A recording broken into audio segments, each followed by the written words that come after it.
All right, welcome back everyone to the Forever Adventures Library. It's been 4 or 5 days now since the last time I had a stream, and that's because I've been thinking about how we can change things up a little bit and um, just how we can move forward from here on with our streams and our channels. So first I'd like to start out with just a little story that I got ChatGPT to write, because that's one of my favorite things about ChatGPT is getting it to tell us stories. So let's do a little bit of that. So this is a Lovecraftian story, sort of set in the real world at the Lovecraft House Museum,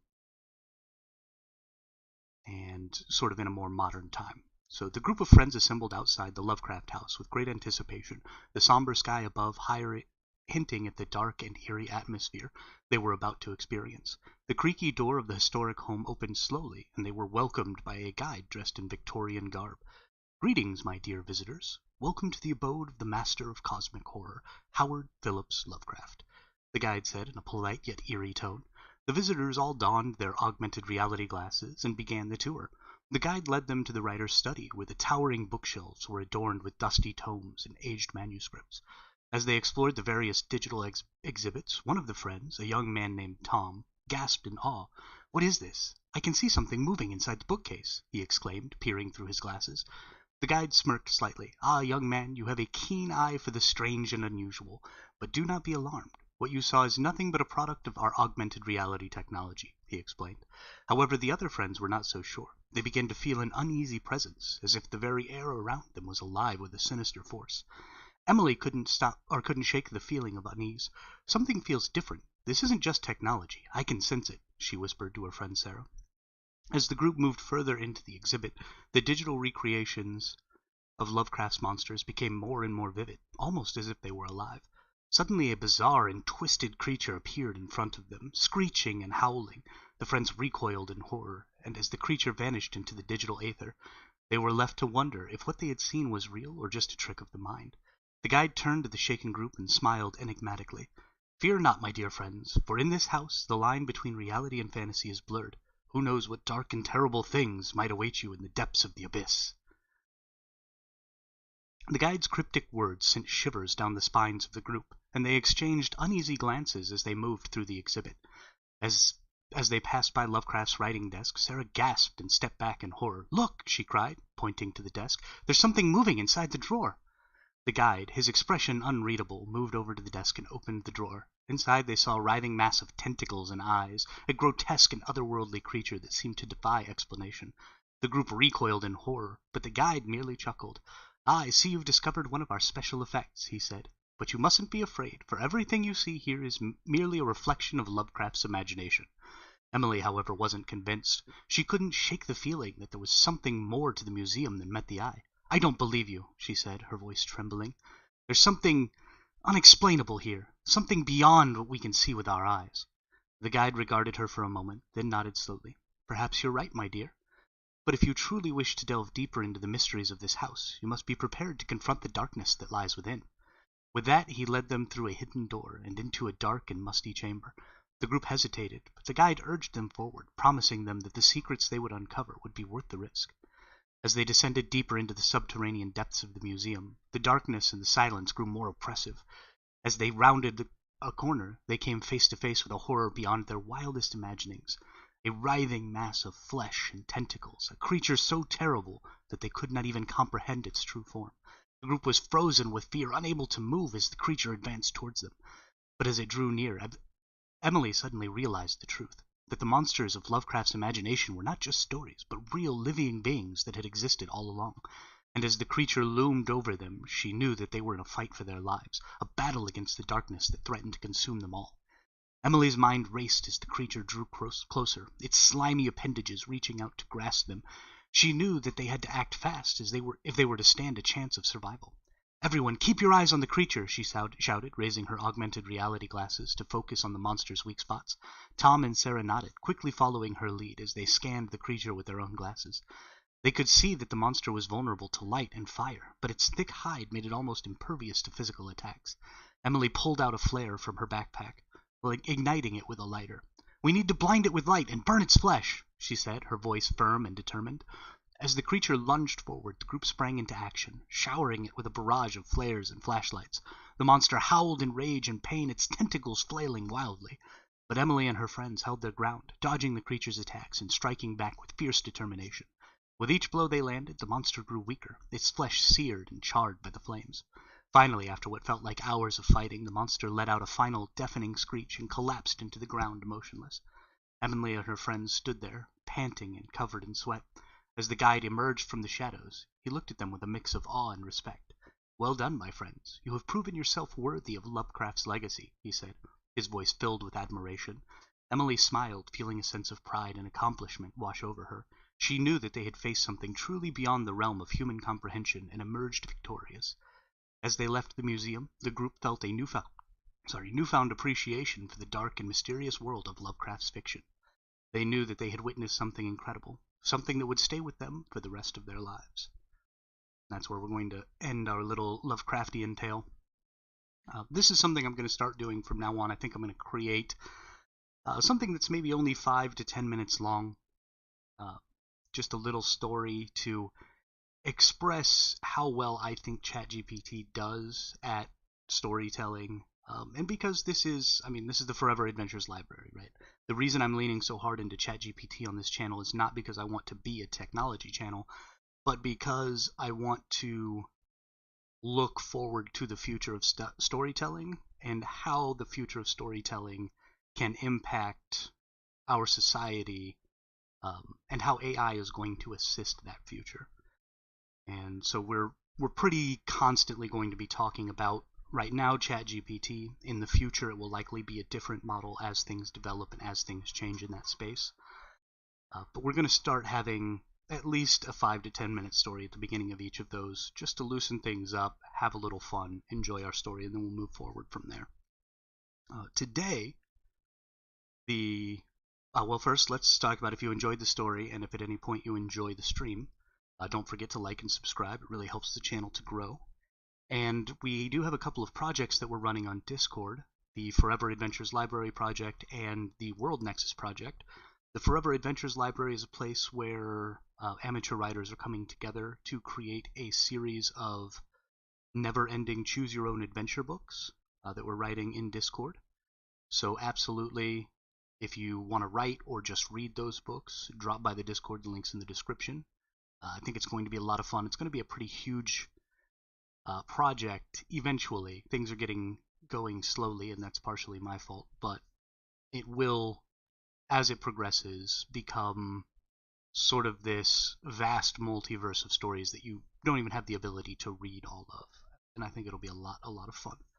And then the World Nexus is sort of a place for world builders to cooperatively create new worlds and share bits of their worlds with each other to recycle and reuse some of those bits so that we don't spend nearly as much time world building, right? We don't want to necessarily recreate the wheel every time we need a wheel in our stories or in our tabletop RPGs or in any of that. So, come to the World Nexus, share some bits of your world, borrow some bits from some other worlds. Let's mix and match things and just create more and more worlds to explore in our stories and our games and all of that. That link is also down in the description. And with that, we will get moving into today's topic. And today's topic is going to be Discovering Right and Wrong, a ChatGPT storytelling session. ChatGPT has a superpower for telling stories quickly and interestingly. It takes a little effort to learn how to prompt the AI to give you stories from different perspectives or in different tones or in different storytelling styles, but it is extremely capable of doing that. and it is a lot of fun. But one of the things I think will be most important with this is the way people learn about morality and right and wrong is extremely well accented by this system of perspectives that ChatGPT has. So just a little prepping for the concepts we're going to look at. People learn about morality in two ways. They learn about morality from firsthand experience, which is things that happen in your life that you observe with your own senses, right? You see them, you hear them, you smell them, you taste them, you touch them. And your own experiences inform your reactions to everything that happens to you in your future. And each new experience you have throughout your life also sort of retroactively colors your view of things that have happened to you previously. And so your morality and your understanding of the world changes both going forward and retroactively with every new experience you have. But your own personal experience is not the only thing that informs your view of the world. And the second way that people learn about morality and right and wrong is through empathy or second-hand experience. And that is the ability of people to inhabit a similar emotional space as a person who is telling them a story, and so sort of inhabit the perspective of another individual through storytelling.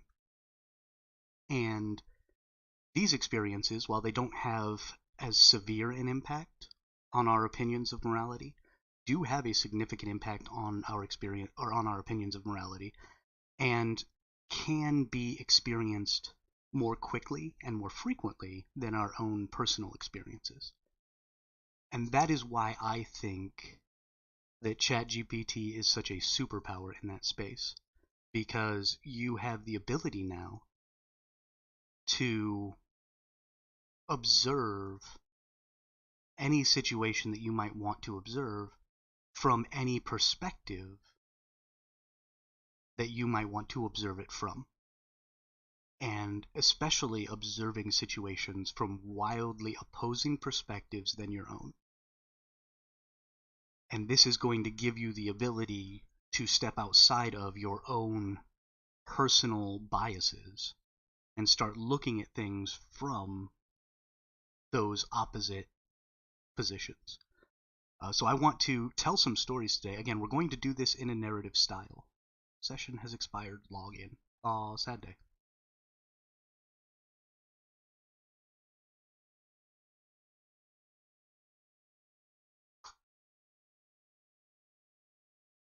Okay.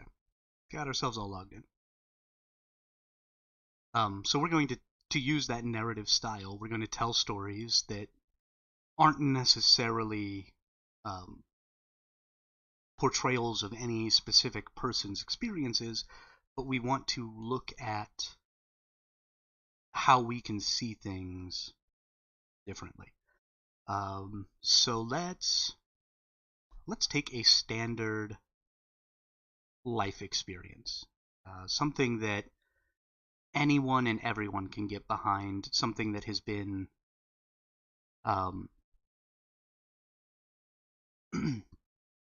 something that has been used tons and tons of times in the past, something that we talk about often. Let's use getting picked on the playground as a child for a sport, right? We'll play basketball because I'm an American and Americans play basketball. So let's use basketball and let's tell the story of being picked on the playground from a variety of perspectives and see how ChatGPT can give us perspectives that maybe we don't have. So we'll start with the perspective that I would say is my perspective. When I was a kid, I wasn't unathletic, but I was also fairly nerdy. I played video games, I was into computers, I did theater. Those are the kinds of things that I was into. I grew up on a house on some land, and we had animals, and I knew how to do all of the work and use all of our power tools and all of those things when I was a kid. But you wouldn't have called me a country kid just because of the way I acted and the things that interested me. So let's take a look at that perspective. So write a story about a kid getting picked to play basketball at recess in school. This kid is a nerdy white kid who likes computers and acting in plays.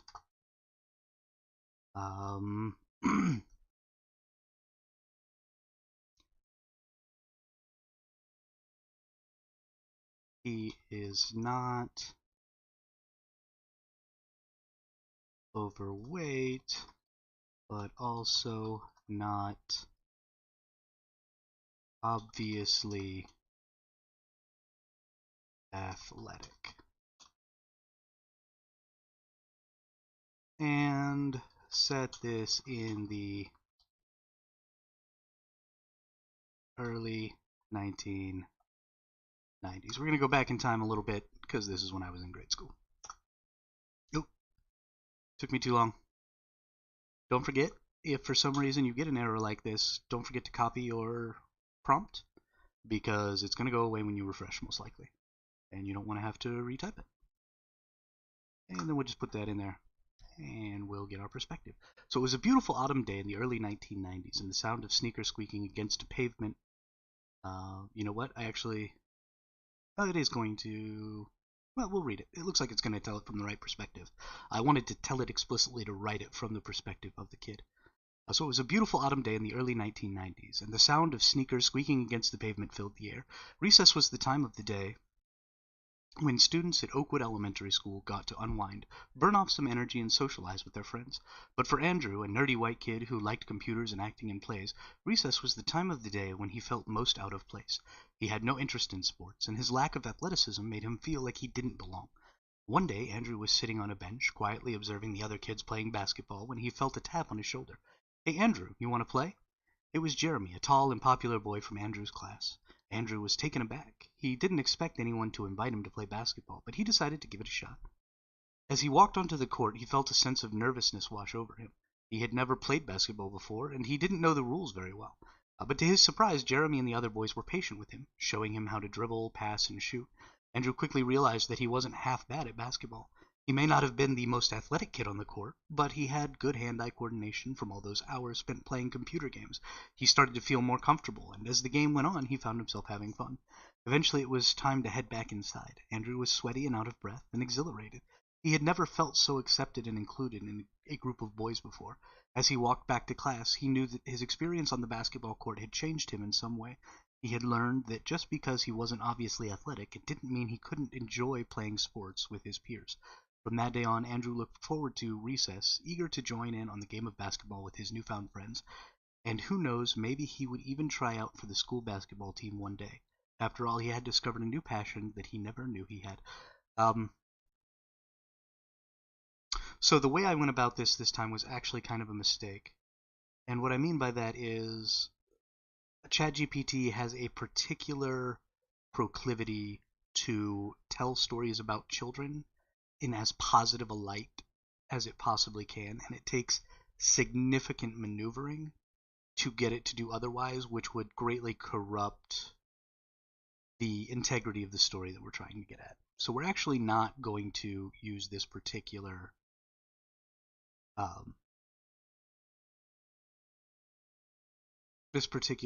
concept of playing basketball at recess because it's just going to constantly give us this positive spin. And I don't necessarily want that because not every perspective is going to be a positive experience with a particular situation. So let's try and think of something else that as adults we commonly have to deal with. We have things like most of us have to get driver's licenses, go to the DMV.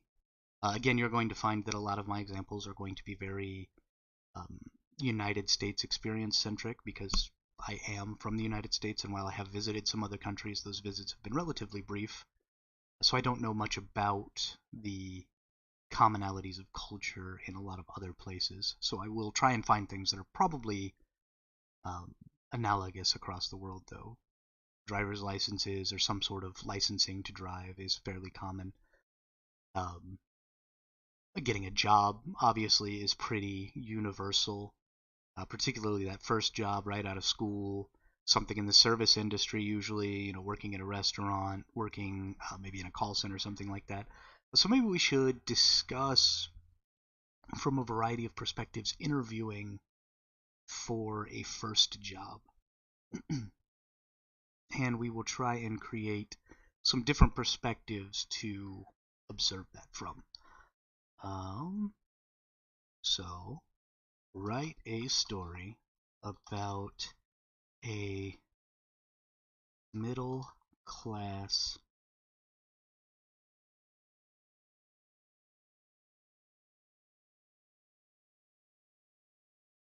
white male, age 21. We'll get him a little bit out of the teenage years.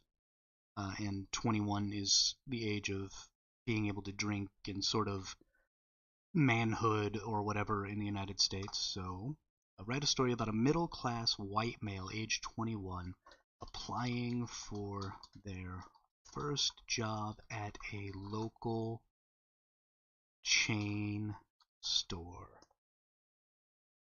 Tell this story from the perspective of the male.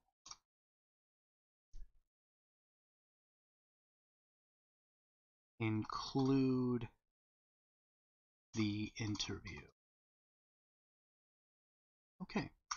So let's tell this story. Write a story about a middle-class white male, age 21, applying for their first job at a local chain store. Tell the story from the perspective of the male. Include the interview. My name is Jack, and I'm a 21-year-old white male who had just graduated from college. Like most of my peers, I'm trying to find my place in the world and start my career. I had always heard that finding a job after graduation is tough, but I didn't realize how tough until I started applying. After weeks of sending out resumes and filling out applications, I finally got a call from a local chain store. It wasn't my dream job, but it was a start, and I was excited to finally have an opportunity to prove myself. I arrived at the store for my interview, dressed in my best clothes and feeling nervous. The manager, a middle-aged woman with a no-nonsense demeanor, greeted me at the door and led me to her office. We sat down, and she asked me a few standard questions about my work experience and education. I told her about my degree in business management and my previous jobs working as a cashier and a stocker at a grocery store. She seemed impressed, and then she asked me the question that I had been dreading. Why do you want to work here? I took a deep breath and explained that I was looking for a job that would help me gain more experience in the retail industry and develop my customer service skills. I also mentioned that I was looking for a company that offered growth opportunities and a supportive work environment. She nodded and then asked a few more questions about my availability and willingness to work nights and weekends. I assured her that I was flexible and eager to learn. As the interview wrapped up, she told me that she was impressed with my answers and that I would be a good fit for the company. She handed me an application to fill out and instructed me to complete a background check. I left feeling relieved and hopeful. Even though it wasn't my dream job, I was excited to finally have a job and start my career. A few days later, I got the call that I had been hired. I showed up for the first day of work feeling nervous but excited. The store was bustling with activity, and my manager introduced me to my coworkers and showed me around the store. Over the next few weeks, I worked hard learning everything I could about the company and the retail industry. I developed new skills and gained confidence in my abilities. Looking back, I'm grateful for the opportunity to work at that chain store. It may not have been my dream job, but it was the perfect stepping stone for my career. And who knows, maybe one day I'll be running my own chain of stores. Okay, so this is a very, very cut and dry story about sort of what it is to be a middle class white man in the United States. Right? He went to apply for the job. He was very confident that he was going to get the job. There wasn't any concern in this story, right? It wasn't he was desperate to get a job. There was none of that. It was just a very I applied, I got the job, it springboarded my career. It was very blasé and bland. So let's change our prompt and change the perspective of the person who is applying for the job. So we are not talking about a middle-class white male anymore. Let's really, really change it. We are going to say, write a story about an African American single mother applying for their first job at a local chain store. Tell the story from the perspective of the woman. Include the interview.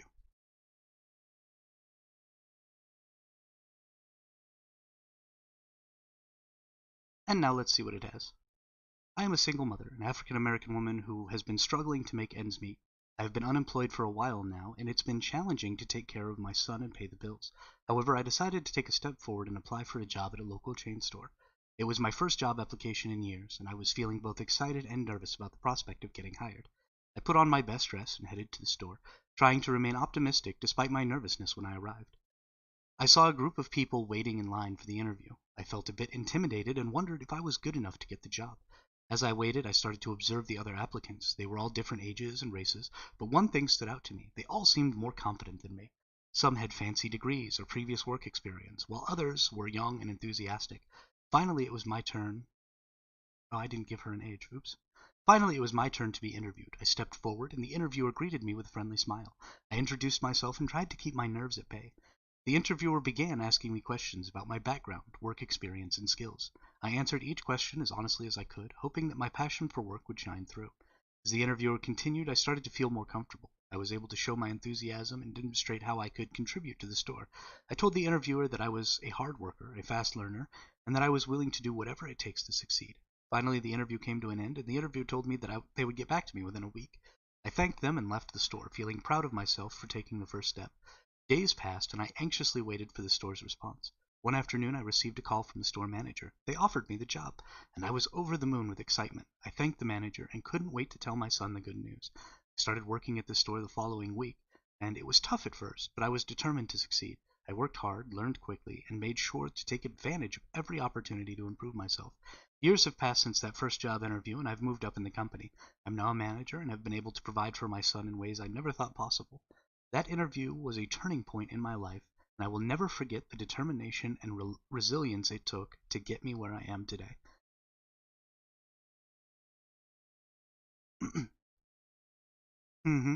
Absolutely.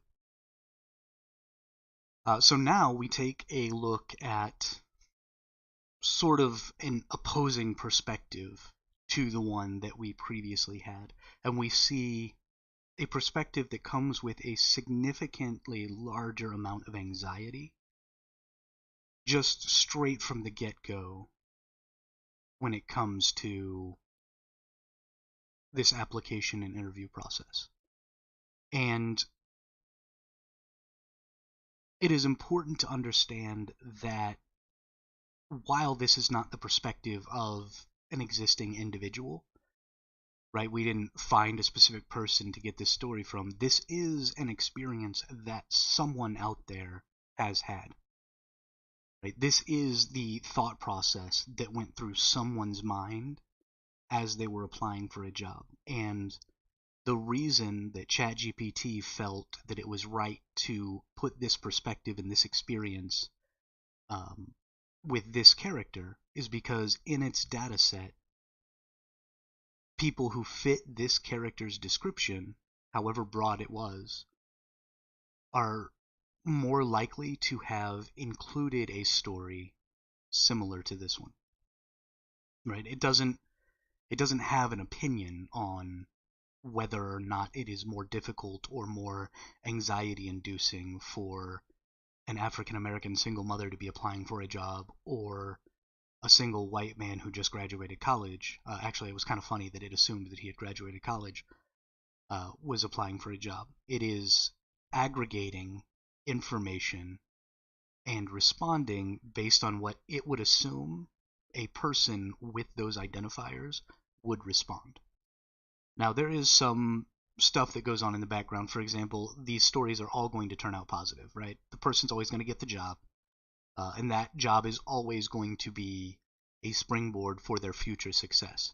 But the degree of that success and how that person interacted with the application and interview process is going to change based on the perspective that we've given the AI.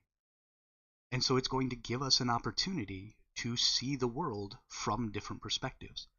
Now, you can't grab these perspectives and say that this applies to every African American single mother out there, right? It doesn't. But it is common enough that the AI took the story there. And so it is a real life perspective that exists in the world today, and it helps us to understand. For example, I am kind of the first person. I never graduated from college, but I grew up fairly middle class. I was a white guy, and when I applied for my first jobs, I wasn't really anxious about them, right? I wasn't anxious about my future. I was single at the time. I wasn't it's not that ChatGPT can't handle failure.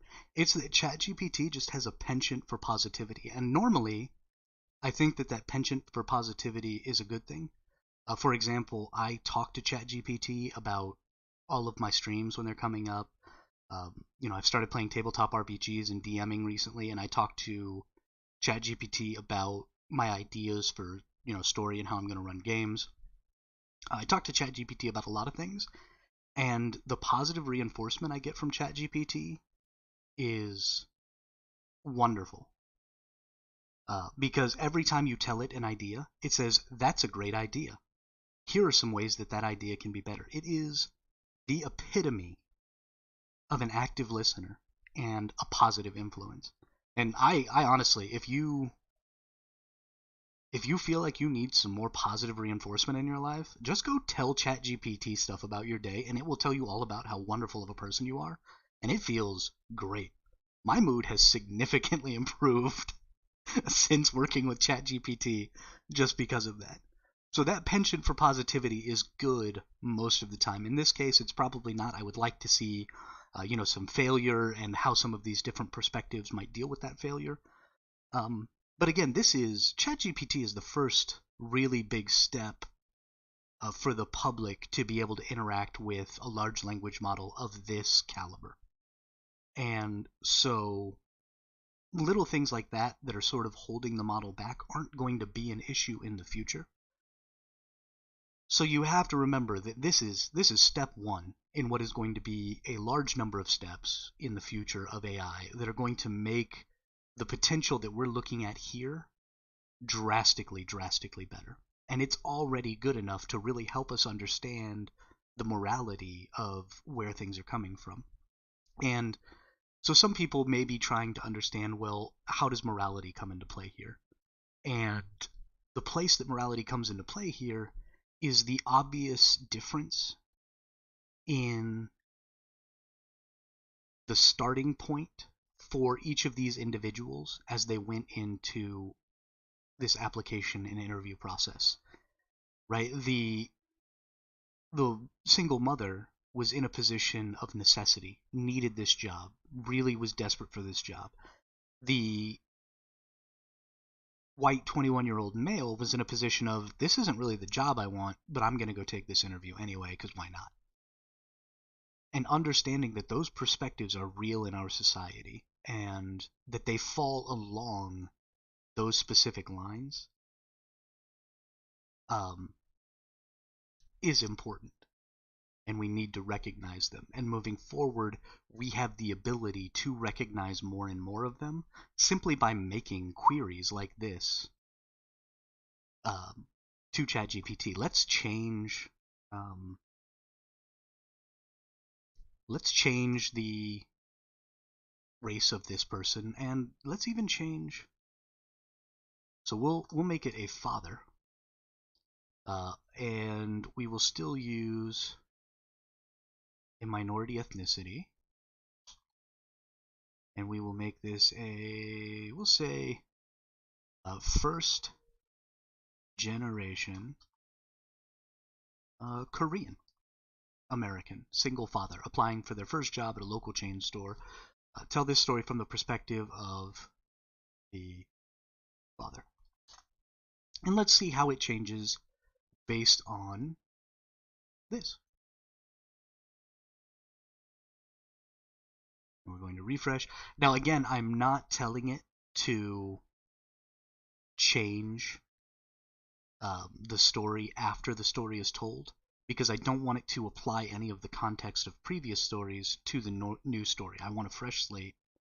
I want the AI to be looking at each individual scenario independently of each other. So we're going back and changing the initial story. Okay, as a first-generation Korean American, I've always had to work twice as hard to achieve my goals. I had my son Alex at a young age, and as a single father, I knew I had to provide for him no matter what. When I saw an opening at a local chain store, I knew I had to apply. I put on my best clothes, grabbed my resume, and headed to the store. As I walked in, I was greeted by the store manager, a friendly woman named Miss Johnson. She led me to a small office in the back of the store, and we began the interview. Miss Johnson asked me about my work experience, and I told her about the odd jobs I had done over the years to support myself and my son. I could see the concern in her face when I mentioned that I had never worked in retail before, but I assured her that I was a quick learner and I would do whatever it takes to succeed.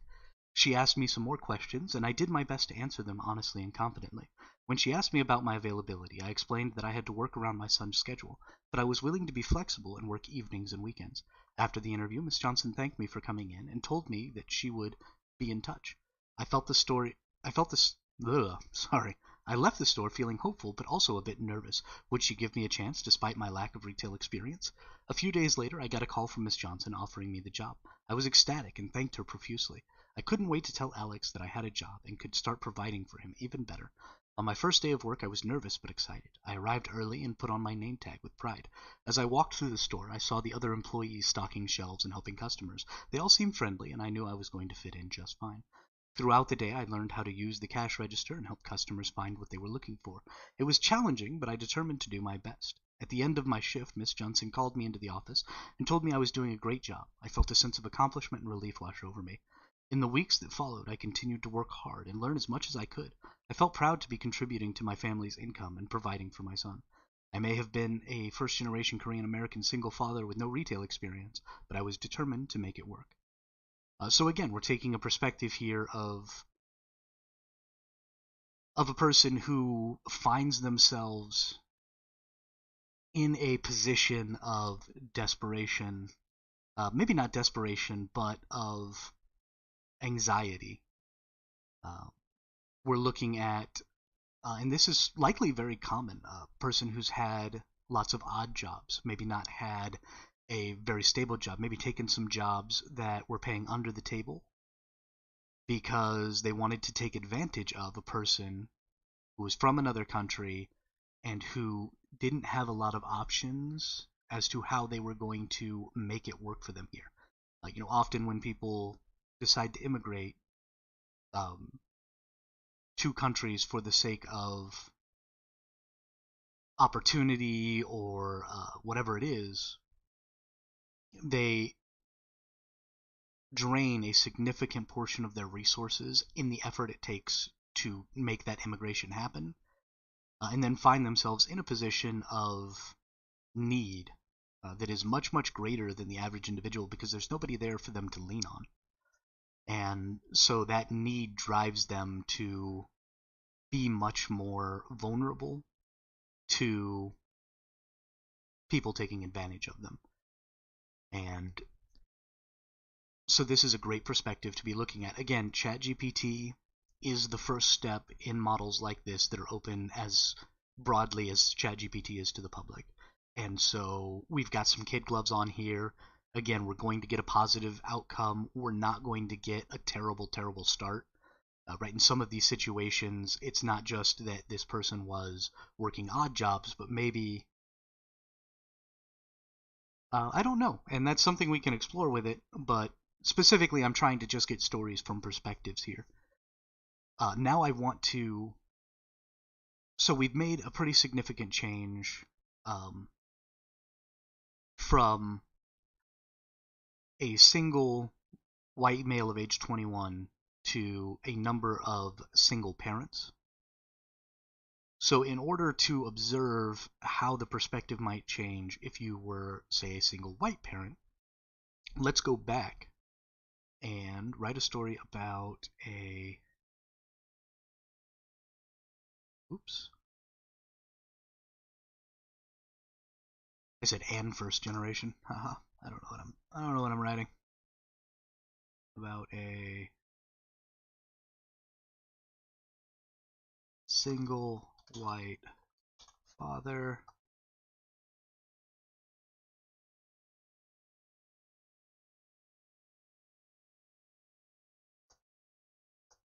applying for their first job at a local chain store. Tell this story from the perspective of the father including the interview. Okay. And then we'll just submit that, and we'll see what it gives us.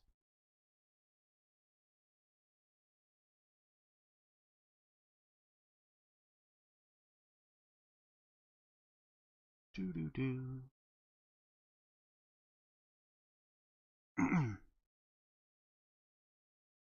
Alright, as a single father, I knew I had to do everything in my power to provide for my daughter.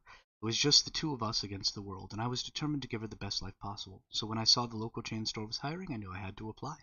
I spent hours crafting my resume and cover letter, making sure everything was perfect. I dressed in my best clothes and made my way to the store, my heart pounding with nerves. When I arrived, I introduced myself to the manager and handed over my application materials. She looked over them briefly, then asked me a few questions about my experience and skills. I answered as best I could, trying to convey my enthusiasm and willingness to learn. After a few minutes, the manager nodded and said, "Well, I think you'd be a good fit for our team. Can you come back tomorrow for a formal interview?" I felt a surge of relief and gratitude. "Absolutely," I said, smiling. "Thank you so much for the opportunity." The next day I arrived at the store early, my nerves even more jittery than before. I reviewed my notes and tried to calm my racing thoughts. When the manager appeared to invite me into her office, I took a deep breath and followed her inside. The interview was a blur of questions and answers. I talked about my past work experience and my skills with customer service. I shared stories about my daughter and how I was eager to provide for her. As the interview drew to a close, the manager leaned forward and said, "I have to say, I'm impressed. You seem like a hard worker and a dedicated father. We'd be lucky to have you on our team." I felt a swell of pride and gratitude. "Thank you," I said, my voice shaking a bit. "I really appreciate this opportunity." A few days later, I got the call that I had been hired. I was over the moon with excitement and relief. I had a job, a steady income, and the ability to provide for my daughter. As I walked into the store on my first day of work, I felt a sense of purpose and determination. I was ready to learn, to work hard, and give my all to this job. And most of all, I was ready to provide for my daughter and give her the life she deserved. That's interesting. This is the first one of the stories where the person had a child where they were not excited to tell their child about the job that they got, which is interesting to me. And now let's say a single white mother.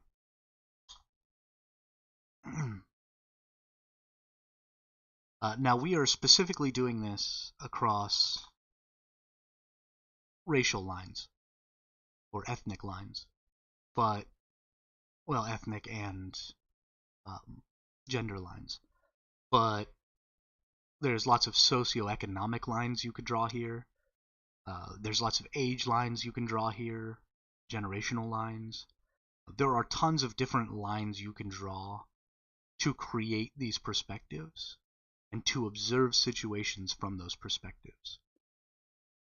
And even if you wanted to go as far as to say that these perspectives are completely false and they don't matter, and nobody who fits any of these uh, examples that I've shown ever has had an experience like this, whatever it is, it's still a perspective different from yours. And so it is still a possible experience of someone out there, which gives you the ability to have a better moral understanding of how the world might be biased in certain ways. Whether you believe that that bias exists or not, you could see how it could, and you could see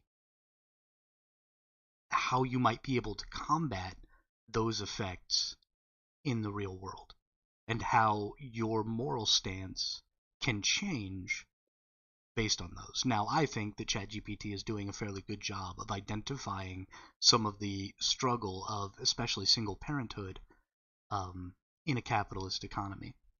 Right? We've talked about the father, the Korean American father, had to work his work schedule around his kid's schedule. The single mother had been struggling to get work.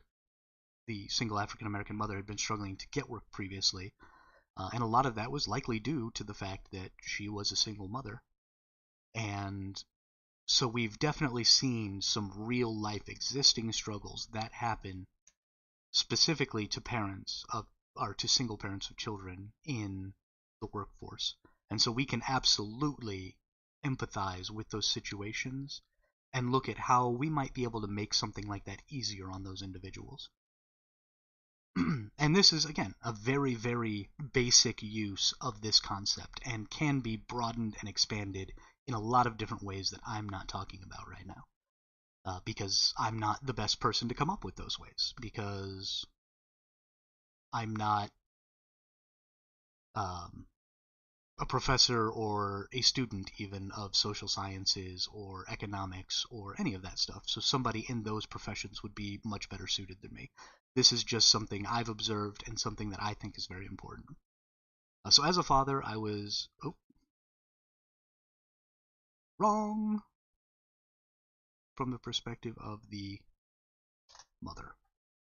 And tell me a new story. Seeing things from another point of view is philosophically interesting. Seeing conflict is arguably more useful. You keep saying that there's no conflict here, but there's a significant amount of inner conflict, right? Any sort of anxiety or nervousness or anything like that is absolutely an inner conflict for these characters.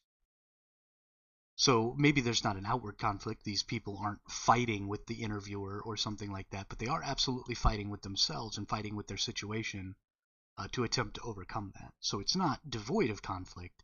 It's devoid of physical conflict or interpersonal conflict. So I took a deep breath as I stood outside the local chain store. This was my chance to finally land a job and support my son on my own. As a single mother, I had been struggling to make ends meet, and every penny counted. With a heavy heart, I had to leave my son with a neighbor for a few hours. It pained me to be away from him, but I knew I had to do this for him. As I walked inside the store, I felt a mix of nervousness and excitement. I was ready for this. The manager of the store, Miss Johnson, greeted me with a warm smile. "Hello, welcome to our store. You must be here for the job interview," she said. "Yes, I am. Thank you for having me," I replied, keeping my voice steady. Miss Johnson led me to her office, and we sat down to begin the interview. She asked me about the work experience and why I wanted to work at the store. I told her that I was a hard worker and I needed a job to support my son. "I understand that you are a single mother. How do you plan on managing your work and taking care of your child?" Miss Johnson asked. "I have a good support system, and I am willing to work around my son's schedule. I can work evenings and weekends when he is with his father," I explained. Miss Johnson seemed satisfied with my answer, and we continued the interview. I felt more confident as we spoke, and I could see that she was impressed with my determination. As after the interview, Miss Johnson told me that she would let me know if I got the job within a few days. I left the store feeling hopeful and proud of myself for taking this step towards independence. A few days later, I received a call from Miss Johnson. She informed me that I had gotten the job and we would start training the following week. I was overjoyed and couldn't wait to tell my son. As I began my job at the store, I realized how much it had changed my life. I was able to provide for my son and give him a better future. It wasn't always easy, but I knew that it was worth it. I was grateful for the opportunity to work at the store and promised to do my best every day. Looking back, I am proud of myself for taking that chance and applying for the job. It wasn't just a job, it was the start of a new chapter in my life. So again, we see a little bit of a difference here. This person was also excited to tell their son, which again is super interesting to me.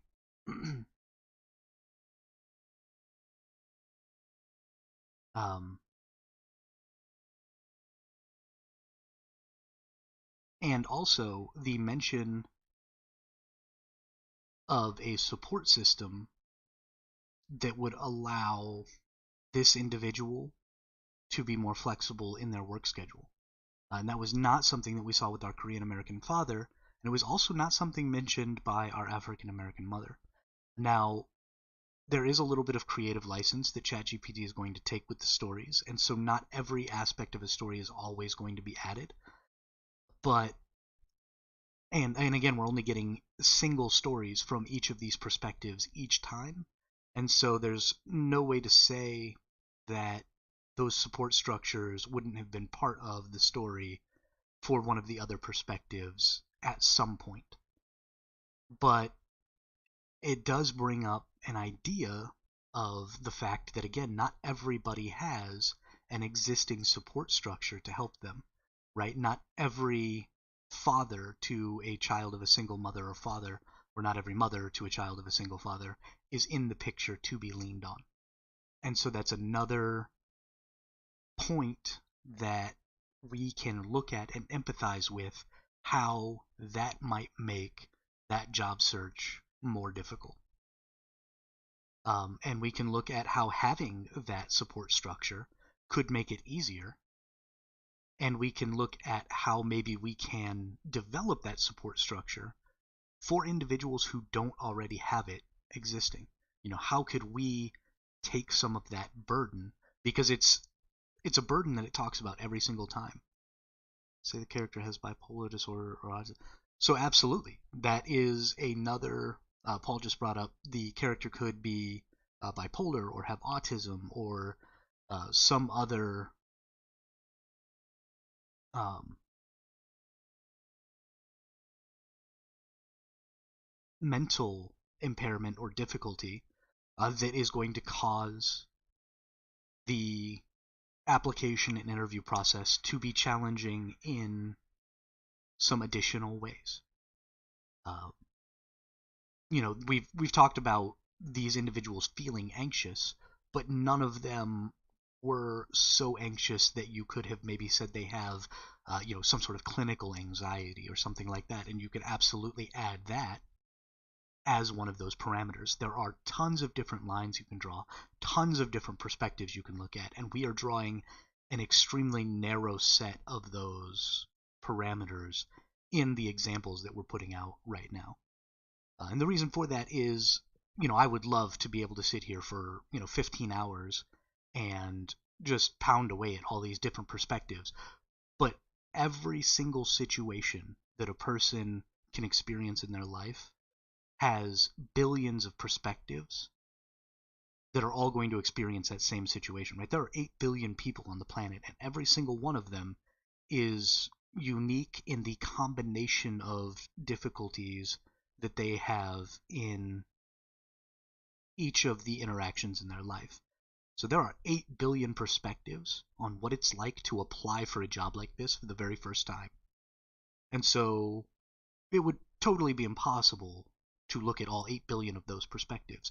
But if we choose a couple of things like some mental health difficulties and some ethnic background difficulties and the difficulties of gender and the difficulties of having a kid or not having a kid, just find a couple of them, mix them up a little bit a couple of times, get a couple of perspectives to look at something from, and then tell some stories about it and empathize with those stories and understand where those difficulties are and how we might alleviate them and which ones are recurring, right? How many of those difficulties are happening over and over and over again, and thus making them sort of the most common and so the most beneficial to alleviate. And then we can start working towards that and start building better communities, better moralities, better moral structures for ourselves as we move forward, understanding that the way we experience life is not the way everyone experiences life. And we can do that on an individual scale, we can do that on a societal scale, we can do it on a ton of scales. And again, this is ChatGPT is extremely first step. And I can't express that enough because I know I'm going to have people talking about, well, uh, ChatGPT is telling stories and it's constantly lying and you can't believe anything that it says and blah, blah, blah, blah, blah, whatever.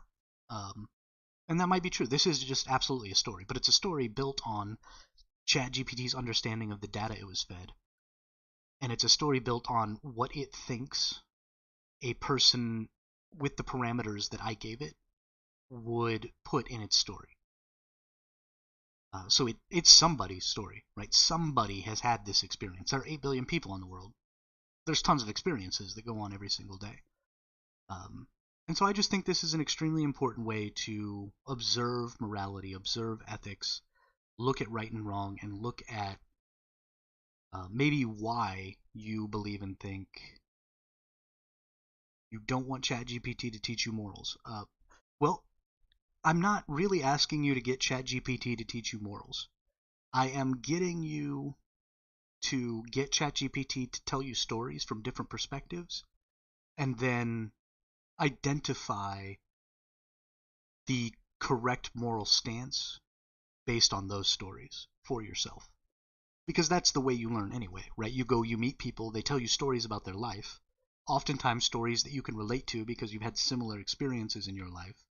And then based on how their experience was different than yours, then your own personal ethics and moralities change. That's why reading is such an important thing to do, um, just in life in general, right? Reading stories, even if they're fiction stories, fantasy stories, sci-fi stories, it doesn't matter. Each of those characters has a perspective, has a morality, has experiences that you can empathize with, and reading those stories absolutely changes the way you perceive the world. So I'm not saying that ChatGPT should tell you what morally is correct or incorrect, but I am telling you that reading stories from different perspectives about experiences that you have personally had in your life will help you develop your sense of right and wrong better than never reading those stories and never experiencing those perspectives. Right? More data always is going to help you create a better sense of morality for yourself. So I wouldn't ask it. I wouldn't go up to it and say, is it right or wrong to X? Right? Is it right or wrong to be racist? Well, it's probably going to tell you it's wrong. But no, ChatGPT shouldn't just answer that question for you.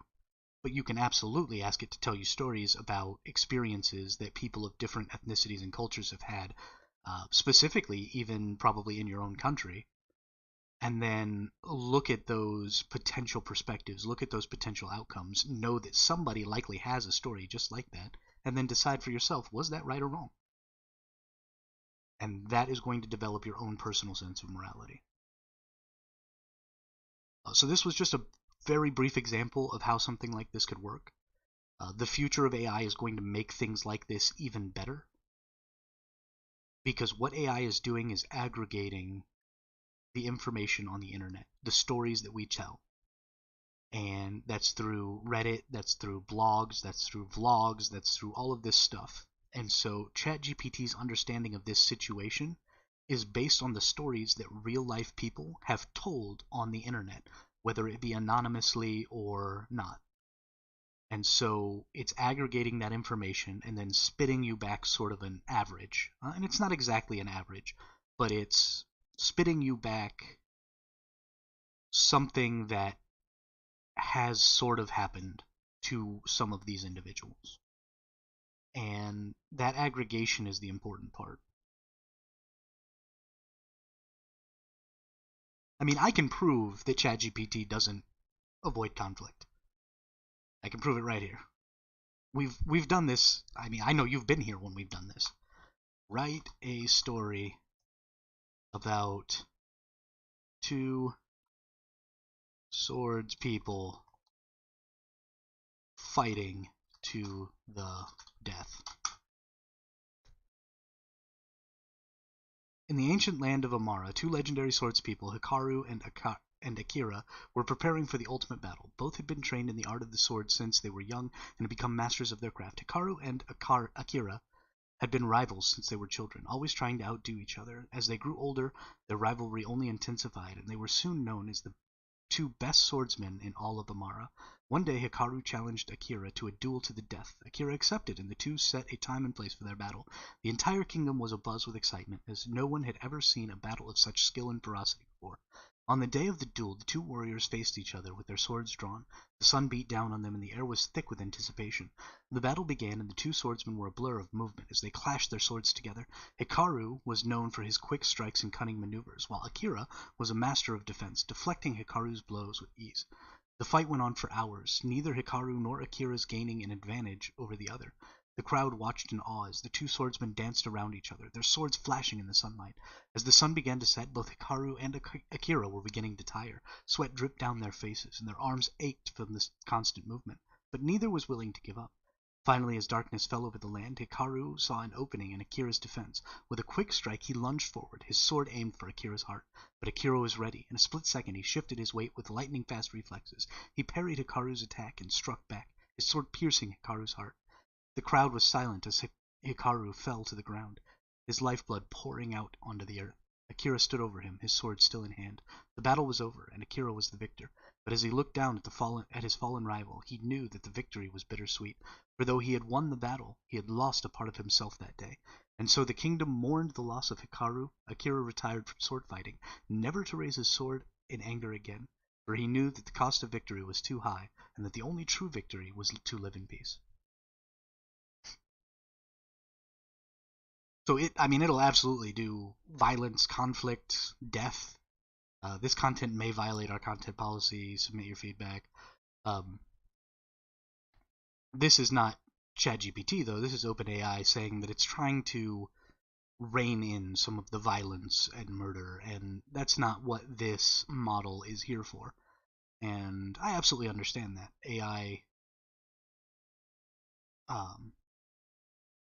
telling stories about death and murder, while it happens a lot, and while death and murder is a part of human history and society, um,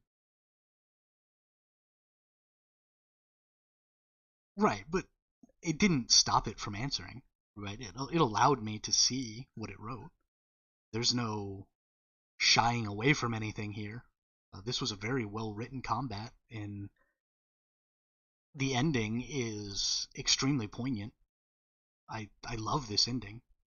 This is very much the reaction that a lot of warriors, not just in history, but even modern warriors who go fight in wars, and who have to kill enemies or watch their allies be killed. This is a reaction that many of them have, that it's just not worth it to have to be the instrument of death. And so, this is extremely accurate to how this would likely make a person feel. So I think this story is great, and it doesn't shy away from that conflict at all. But again, it's a different perspective, right? I've never been in a sword fight. I've never killed a person. This is a perspective that I can't really understand, and now I have the ability to empathetically experience that experience, and know what it might be like to have to do something like that. And that helps. It helps me understand the morality of fighting and killing and war and all of that. Right, but why wouldn't he?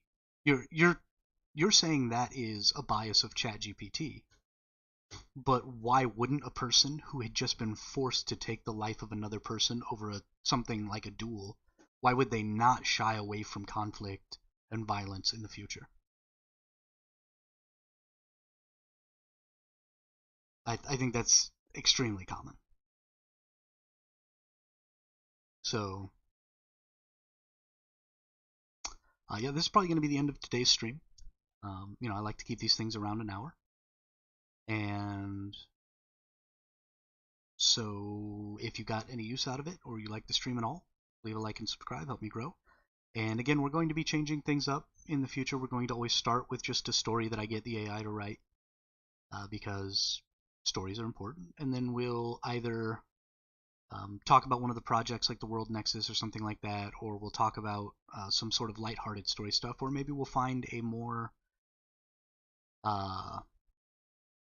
in-depth or what's the word I'm looking for?